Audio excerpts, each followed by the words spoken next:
Dans cette semaine, nous parlons de ce que nous devons faire, ce que tu dois faire pour que la promesse de Dieu s'accomplisse exactement dans ta vie. Notre thème de prière dit le bonheur et la grâce m'accompagneront. Et je réitère, je précise qu'il s'agit bien de cette année. Notre prière pour toi est que dans cette année, tous les jours de 2021, tous les mois de 2021, de janvier jusqu'à décembre, que le bonheur et la grâce t'accompagnent, mon frère. Que le bonheur et la grâce t'accompagnent, ma soeur. Que cette année soit une année remplie de témoignages pour toi. Je prie pour toi que tu expérimentes la grâce et la faveur de Dieu dans tous les domaines de ta vie. Amen. Donc, ce que nous devons faire cette année, ce que tu dois faire cette année, pour que la promesse de Dieu devienne une réalité dans ta vie. La première chose, nous avons dit que tu dois reconnaître, tu dois savoir qu'il ne s'agit pas d'un mensonge, d'une illusion. Non, ce n'est pas une histoire à faire dormir debout, mais que c'est bien réel, c'est possible, hein, c'est possiblement possible. Tu peux, toi aussi qui me suis présentement, expérimenter la grâce, la faveur, le bonheur de Dieu dans ta vie. Qu'il en soit ainsi dans ta vie cette année, au nom de Jésus. C'est le premier point. Le second point, nous avons dit que dans cette année 2021, nous devons être des hommes de foi. Tu dois être un homme de foi. Tu dois être une femme de foi.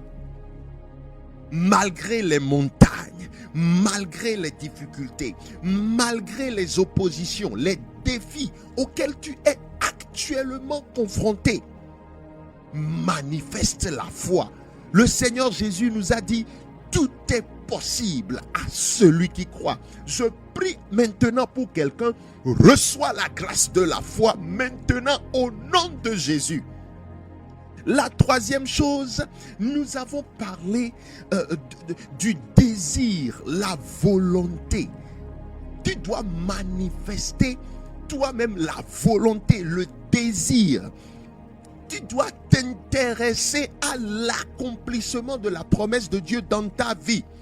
Tu dois vouloir. Tu dois chercher, mon frère. La Bible dit, Jésus nous dit dans sa parole, Matthieu 7, c'est demander et vous recevrez, cherchez et vous trouverez. Donc dans cette nouvelle année, sois un enfant de Dieu, un fils de Dieu, une fille de Dieu qui va désirer ardemment. Je prie pour quelqu'un que le Saint-Esprit déclenche ce désir en toi au nom de Jésus. Que le Saint-Esprit te remplisse, provoque un désir ardent en quelqu'un maintenant au nom de Jésus. Ah, le quatrième point nous parle de notre relation personnelle avec Jésus. Our personal relationship with Jesus. Dans Jean chapitre 1, le verset 12, il nous dit, à tous ceux qui l'ont reçu, à tous ceux qui entretiennent, qui ont une relation personnelle avec lui, il leur a donné le pouvoir de devenir des enfants de Dieu. Alléluia. Donc, la quatrième chose très importante que tu dois faire cette année, c'est de veiller à avoir une relation personnelle, toi-même, à avoir une relation personnelle avec Jésus. Que cette année 2021, Jésus soit le Seigneur et le Sauveur de ta vie. Dis Amen. Le cinquième point, tu dois vivre pour Jésus. Alléluia. Cette année, nous devons vivre. We have to live for Jesus. Tu dois vivre pour Jésus. Nous repentir de nos péchés. Abandonner les mauvaises voies. ces voies qui ne plaisent pas à Dieu. Dieu n'est pas d'accord avec ce choix que tu as fait. Dieu n'est pas d'accord avec cette façon de faire. Nous devons abandonner tout ce que Dieu n'aime pas. Nous repentir. Fuir le péché cette année. Vivre une vie de sanctification. Donc c'est le 5e point, la 5e chose à faire dans cette année 2021 pour un frère, une sœur qui veut voir Jésus se manifester puissamment dans sa vie, dans cette nouvelle année. La Bible dit, dans le psaume 34, ces derniers temps, vraiment ce verset m'intéresse tellement. Le verset 10, le psaume 34, les lionceaux éprouvent la disette et la faim. Les lionceaux éprouvent la disette et la faim, mais ceux qui cherchent l'Éternel ne sont privés d'aucun bien. Est-ce que tu m'écoutes? Les lionceaux éprouvent la disette et la faim, mais ceux qui cherchent l'Éternel ne sont privés d'aucun bien. Le verset 9 nous dit, craignez l'Éternel, vous ses saints, car rien ne manque à ceux qui le craignent. Dis Amen. Reçois cette grâce cette année. Je prie, moi-même je suis dedans. Ce verset me concerne. Reçois la grâce pour être un saint cette année. Reçois la grâce pour craindre l'Éternel dans toutes ses voies cette année. Reçois la grâce pour être quelqu'un qui cherche l'Éternel. Rien ne va te manquer cette année. Aucun bien, tu ne seras privé d'aucun bien. Au nom de Jésus, dis Amen. La 6e chose que tu dois faire, cette année, sois un chrétien qui prie. Dis Amen. Sois un chrétien qui prie, qui sait prier toi-même. Tu dois savoir prier. Toi-même, tu dois être capable de prier. Amen. C'est le 6e point. Sois un chrétien qui prie. Un chrétien qui sait prier. Abraham, le père des croyants, priait Dieu. Abraham savait comment prier. Job, il priait.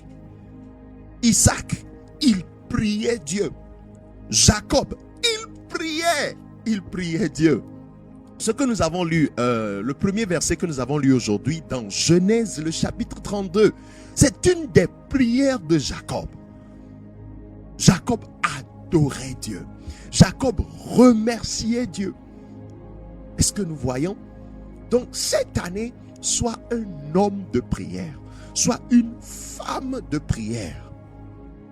Quelle que soit ta position intellectuelle, ton niveau intellectuel, ta position sociale, tout ce que je viens de citer avait une position sociale élevée. Joseph était très intelligent, mais il priait Dieu. Joseph était le premier ministre de la nation d'Égypte, mais il priait Dieu. Daniel était très intelligent et intellectuel, mais il priait Dieu. Reçois la grâce cette année, mon frère, prends la décision d'être un homme qui prie Dieu, une femme qui prie Dieu. C'est le 6e point, la 6e chose à faire cette année. Et il faut t'habituer, il faut aimer le jeûne et la prière. Comprends bien que nous traversons des temps difficiles. Donc le jeûne et la prière aujourd'hui est une arme pour nous, est un outil que nous ne pouvons pas et que nous ne devons plus négliger. Au moins jeûne une fois par semaine.